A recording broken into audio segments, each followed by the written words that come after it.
Hello, Assalamualaikum dear listeners. It's me, Miss Saiba Zahid from University of Gujarat. The topic of today's video is writing process steps. So before starting this video, I have to share with you people an English quote about writing process. Writing is a process, not a single step.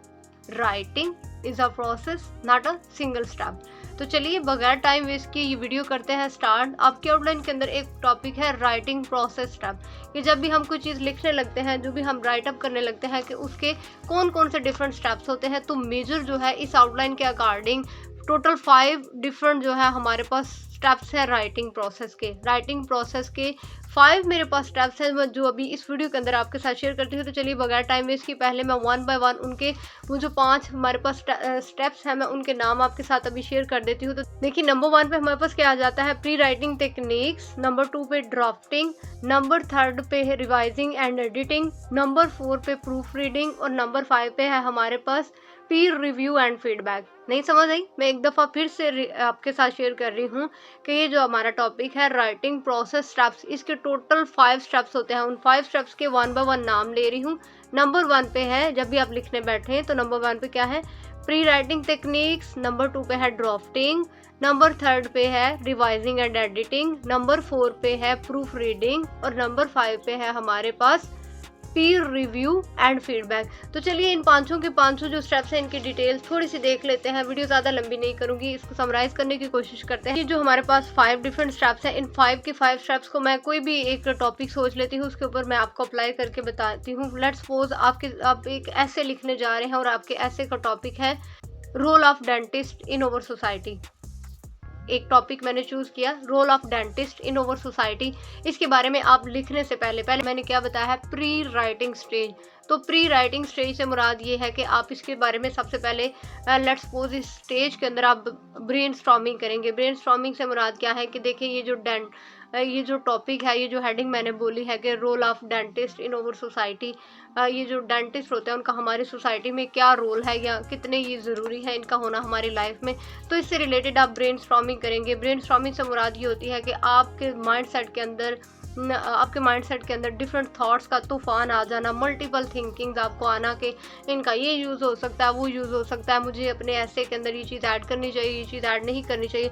तो आपके cluster of thinkings, cluster of thoughts जो है वो आपके जहन में आ जाता है। लेकिन अब ऐसा तो नहीं कि आप एब्रप्टली सारी की सारी चीज़ों को इस एक छोटे से ऐसे के अंदर, एक छोटे से पैराग्राफ के अंदर लिख दें। तो आपको चाहिए कि पहले आप इसके बारे में ब्रेन स्टॉर्मिंग करें कि व्हाट शुड बी एडिड और what should not be added, के कौन से आपके डूज एंड डोंट्स हैं। ये हो गया आपका स्टेप नंबर 1। और टॉपिक को दोबारा एक दफ़ा रिपीट कर रही हूँ, जहन में रखिएगा। हमने यहाँ पे मैंने राइटिंग प्रोसेस के स्टेप समझाने के लिए जो टॉपिक चूज़ किया हुआ, उस टॉपिक का नाम है role of dentist in our society. Number 2 पे मैंने आपका नाम दिया था ड्राफ्टिंग। अपने टॉपिक को जहन में रखिएगा कि हमारा जो टॉपिक है वो है role of dentist in our society. अब role of dentist in our society के इसकी हमने स्टेज 1 जो है वो गुजार लिया। स्टेज नंबर 1 क्या थी, वो थी आपकी प्री राइटिंग टेक्निक्स। लिखने से पहले देखिए, प्री का मतलब ही होता है बिफोर। प्री मतलब बिफोर राइटिंग। लिखने से पहले जो आपने बहुत ज़्यादा कुछ सोचा, आपसे सोच लिया, आपने अपना एक माइंडसेट बना लिया, अब आप लिखना स्टार्ट करने लगे हैं। तो नंबर 2 पे स्टेज है आपकी ड्राफ्टिंग। अब ड्राफ्टिंग को अप्लाई करते हैं। देखिए ड्राफ्टिंग में भी अब हमारे पास डिफरेंट स्टेजेस आ जाती हैं। ड्राफ्टिंग के अंदर आप क्या करेंगे कि जो चीज़ें आपने ब्रेनस्टॉर्म की थी related to your topic role of dentist in our society, उसके ऊपर जो कुछ आपने सोचा था, अब आप उसको ट्रांसफॉर्म कर दें इनटू फॉर्म ऑफ सेंटेंसेस और पैराग्राफ। जो कुछ आपने सोचा हुआ है आप उसको फ्री हैंड छोड़ के, आपने अपनी ग्रामर की फिक्र नहीं करनी। आपने ये नहीं सोचना कि ये वाला पैराग्राफ यहाँ पे लिखना चाहिए था या नहीं लिखना चाहिए था, इसकी ये अरेंजमेंट यहाँ पे सेट है या नहीं है, ये अरेंजमेंट मुझे थोड़ी चेंज करनी चाहिए। ये इन सारी चीज़ों से हट के जो कुछ आपने सोचा आप बस उसको एकदम से अब लिखना स्टार्ट कर दें। 2 स्टेप हो गए आपके। 3rd स्टेप का नाम है रिवाइजिंग एंड एडिटिंग। देखिए वर्ड हुद बहुद, ये जो आपकी 3rd स्टेज है राइटिंग प्रोसेस का, जो 3rd स्टेप है ये आपको खुद बता रहे, रिवाइजिंग एंड एडिटिंग। अब सबसे पहले हमने ब्रेनस्टॉर्मिंग की थी, हमने चीज़ों को सोचा था, मल्टीपल थॉट्स आई थी। नंबर 2 पे हमने ड्राफ्टिंग कर दी। ड्राफ्टिंग का बेसिकली मतलब होता है एक रफ सा स्केच बना देना, एक रफ सा ड्राफ्ट बना देना।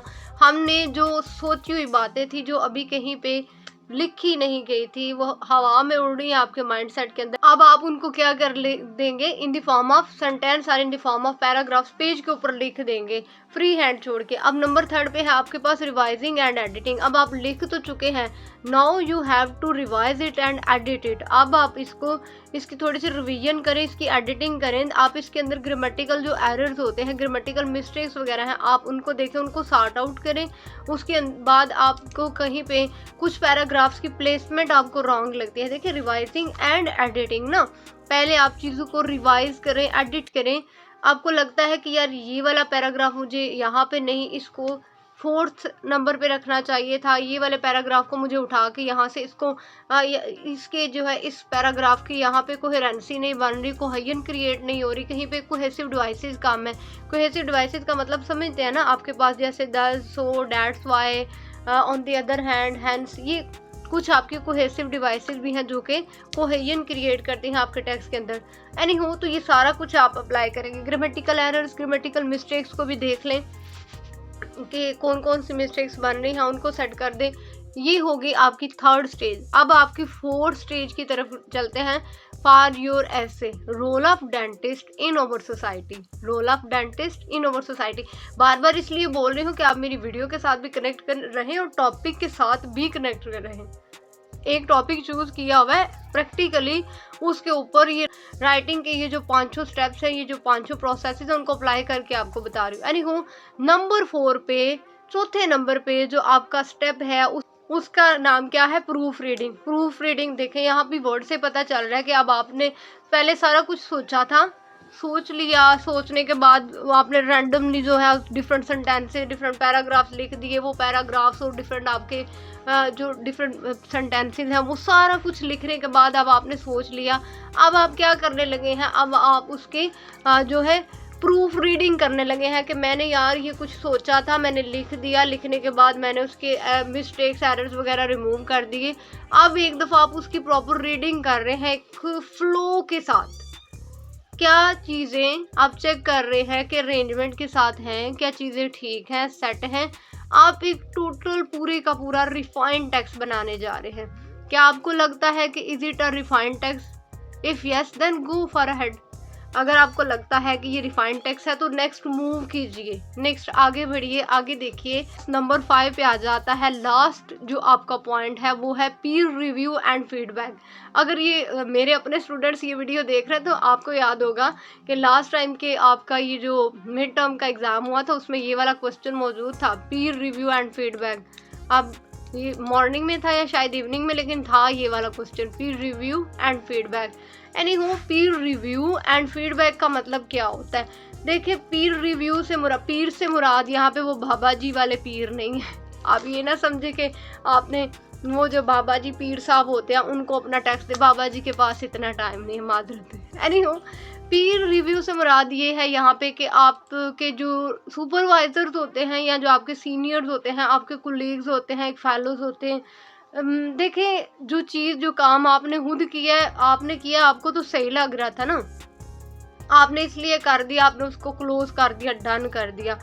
लेकिन कहीं पे कोई मिस्टेक है या नहीं है, या कुछ ये वाली जो चीज़ें हैं, ये आप इनको चेक करने के लिए अपने टेक्स्ट को किसी सुपरवाइज़र, किसी सीनियर, किसी अपने कुलीग, किसी फेलो को शेयर करते हैं। आप उससे कहते हैं कि आप इसको रीड आउट करो, आपको क्या लगता है कि इसमें कहीं पे कोई अमेंडमेंट होनी चाहिए, or is it okay according to your opinion? क्या अगर यहाँ पे कोई इसमें चेंजिंग, कोई तब्दीली होनी चाहिए तो काइंडली लेट मी नो, तो मुझे बता दें। ये है आपका पीर रिव्यू, और उसके साथ दूसरी इसकी पॉइंट हेडिंग है फीडबैक। जब वो आपके टेक्स्ट आपने किसी को दे दिया, डिलीवर कर दिया, वो आपके टेक्स्ट को रिव्यू करने के बाद आपको बता रहे हैं, so that is called as feedback. वो जो कोई आपको कम्प्लीमेंट्स या कमेंट्स दे रहे हैं, कि वो कहीं पे आपको कोई कहता है कि यार तुम्हें ना इसके अंदर ये चीज़ें ऐड करनी चाहिए मज़ीद, कोई कहता है कि यार नहीं तुम्हें नहीं लगता ये वाला पैराग्राफ तुम्हें यहाँ पे नहीं यहाँ पे रखना चाहिए, क्या तुम्हें नहीं लगता कि ये वाला पैराग्राफ इधर नहीं इधर होना चाहिए? तो आप किसी के फीडबैक के अकॉर्डिंग भी अपने टेक्स्ट को थोड़ा सा सेट कर सकते हैं। एनीहू, ये था एक proper detailed lecture for writing process steps कि राइटिंग के हमारे पास टोटल 5 स्टेप्स होते हैं। उन 5 के 5 स्टेप्स को मैंने आपको एक ऐसे का टॉपिक चूज़ किया, इसके ऊपर अप्लाई करके बताया है। पांचों स्टेप्स के नाम क्या है? मैंने सबसे पहले आपको कहा प्री राइटिंग है। प्री राइटिंग में आप लिखने से पहले बैठ के सोचते हैं। टॉपिक मैंने चूज़ किया था आप लोगों के लिए role of dentist in our society. Role of dentist in our society, इसके ऊपर आपने कैसे लिखना था। इस पे स्टेप नंबर 1 क्या था? प्री राइटिंग, लिखने से पहले सोचना। नंबर 2 पे था ड्राफ्टिंग, जब आप सोच चुके हैं तो आप ग्रामर की फिक्र छोड़ के, कोहेरेंसी की फिक्र छोड़ के, आप सिर्फ जो कुछ आपने सोचा था इधर आपकी कॉग्निशन में, मेंटालिटी में था, आप उसको पेज की फॉर्म में ले आते हैं इन द फॉर्म ऑफ पैराग्राफ्स और सेंटेंसेस। ये था आपका स्टेप नंबर 2। स्टेप नंबर 3 था revising and editing. Third step के अंदर आपने अपने उस ऐसे में जो आपके ग्रामेटिकल एरर्स, ग्रामेटिकल मिस्टेक्स वगैरह थी उनको सेट किया। Role of dentist in our society से रिलेटेड आप ऐसे लिख रहे थे। अब आपने थर्ड स्टेप पे जाके उसमें रिवाइजिंग एंड एडिटिंग की है। जहाँ जहाँ पे आपको कोई मिस्टेक्स नजर आई आपने उनको सेट किया है, फिक्स किया है। नंबर 4 पे है हमारे पास प्रूफ रीडिंग। अब आपने अपने आपका जो ऐसे था role of dentist in our society, उसको अब आप 4 स्टेप के अंदर क्या करने जा रहे हैं? Proof reading. प्रूफ रीड करके चेक कर रहे हैं। और लास्ट पे जो आपका पॉइंट था वो था पीर रिव्यू एंड फीडबैक। अब आप डिफरेंट आपके जो सुपरवाइजर्स हैं, जो कोलीग्स वगैरह हैं, आप उनके साथ अपने टेक्स्ट को फाइल उसके साथ शेयर करेंगे, उनका फीडबैक रिसीव करेंगे, उनके फीडबैक के अकॉर्डिंग आप उसमें जो है डिफरेंट चेंजिंग लेकर आएंगे। तो आई होप सो डैट को आपको राइटिंग प्रोसेस के जो डिफरेंट स्टेप्स हैं उनके बारे में पता चल चुका होगा। इसमें कोई इतनी बड़ी कोई रॉकेट साइंस नहीं थी कि आपको समझ ना आए। तो आई होप सो डैट कि ये जो क्वेश्चन है ये आपको बहुत अच्छे से प्रिपेयर हो चुका होगा, आइदर फॉर गेनिंग 10 मार्क्स और for the question of 5 marks. Are you getting my point? मैंने आपको जो जितना मेरा नॉलेज था मैंने आपको एक टॉपिक के ऊपर इसको अप्लाई करके बता दिया। इसके साथ ही मिस तैयबा जाहिद को दीजिए इजाज़त। तो इंशाल्लाह ताला एक नई वीडियो में एक नए टॉपिक के साथ आप लोगों से दोबारा मुलाकात होगी। तब तक के लिए अल्लाह हाफिज़, अल्लाह निगहबान, stay blessed, stay tuned and just don't forget to like, share, subscribe and comment my channel. Love you all.